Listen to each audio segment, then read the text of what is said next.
item was PSAC, but I think we talked about that. We That's said, fine. And by the way, what an unfortunate acronym, eh, Sheila? PSAC. It sounds like a bag you put urine in.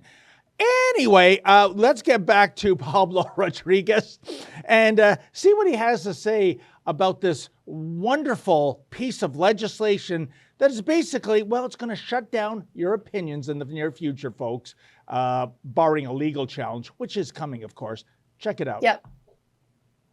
You did have an opportunity through an amendment that the Senate passed to be very specific that this bill would not target content creation at all, and you did not choose to adopt that amendment. No, but sorry, let me just finish. I want to pose to you then, can you understand why those content creators would then say, hey, he had the chance to be explicit, he didn't take it? I understand that there's been a lot of disinformation and a lot of efforts from the Conservatives to make people believe that, and they did also stall this bill for 14 months. You know, Vashi, that this bill is the bill that spent the most time in the Senate in the history of the country. So it's been very well analyzed in the House, in the Senate, and for us it's very clear, and if necessary I'll make it clear in my own directive to the CRTC. But it's not about users, and it's not about what people post online. It's zero.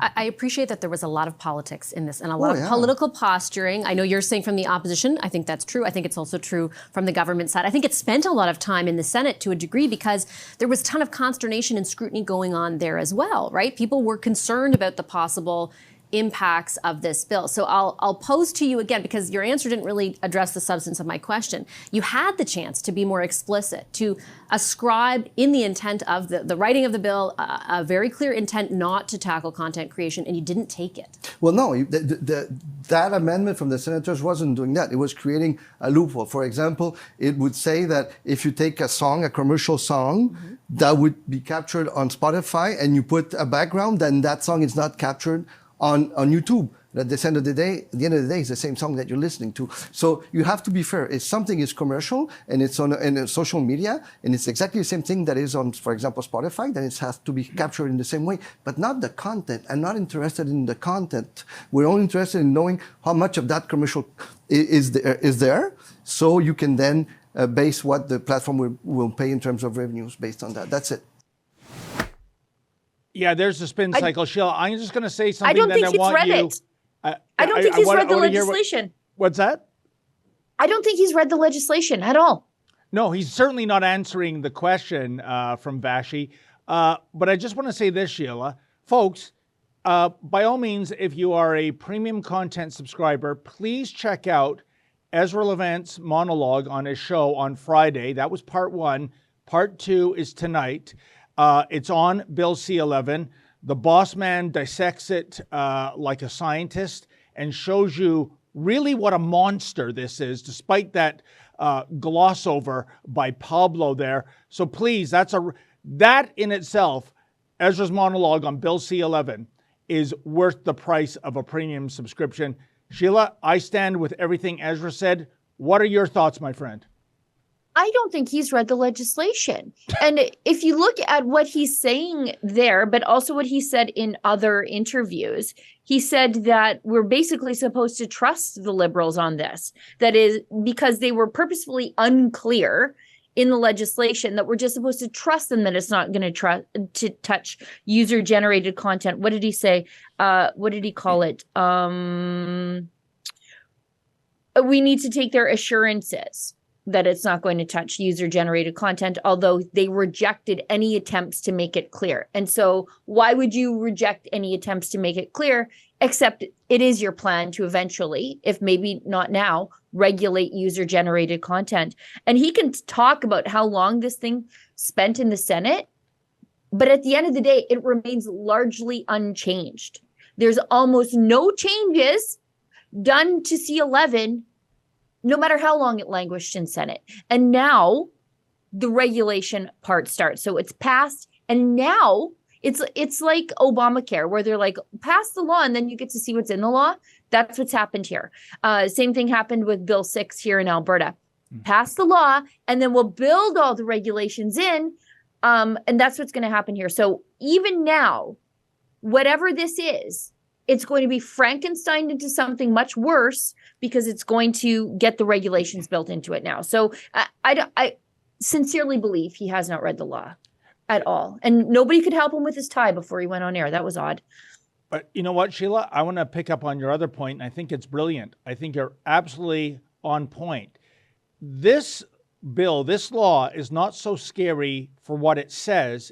It's about what it doesn't say, what is open to interpretation. And again, the devil is in the details. And, don't believe this crap that this is all about, Canadian artists getting their piece of the action. I think that was the original idea for the CRTC in the late 60s, early 70s to promote Canadian content. And I don't think Canadian musical artists need that help anymore. No. Good music is good music. Good content is good content. It's called the free market economy, right? And whether or not Bryan Adams is based in British Columbia or California, it doesn't matter. He makes good music and he's got a world market for it. End of story. So this is the Trojan horse, I think, Sheila. This is the way they're selling it, because I see imbeciles online saying, what do you have against the government helping Canadian content providers? That's not what this is about. It's about censorship.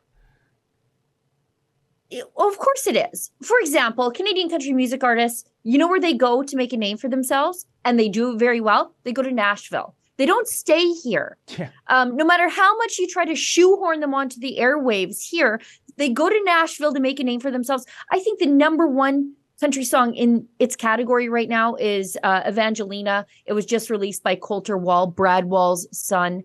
It didn't need the help of the CRTC and all these extra boosts from the federal government for people to appreciate his music. It's just unnecessary. In fact, it's the bigotry of low expectations to think that Canadian content creators need the help of the government to succeed. We certainly didn't. But there's always, sort of this, we're just here, we're from the government, we're here to help, Yeah. That's what's happening here. And it's like Andrew Wilkow always says, when the government is reaching out one hand to help you, the other hand is a fist. And that's what's happening here. And, because there is an internet, I'll give you one example, a Canadian example. Justin Bieber, he became a sensation because of people tuning into his music on YouTube.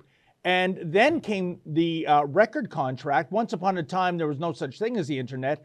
And maybe Justin Bieber never realizes a recording contract at all. So why does that have to be regulated? It doesn't make...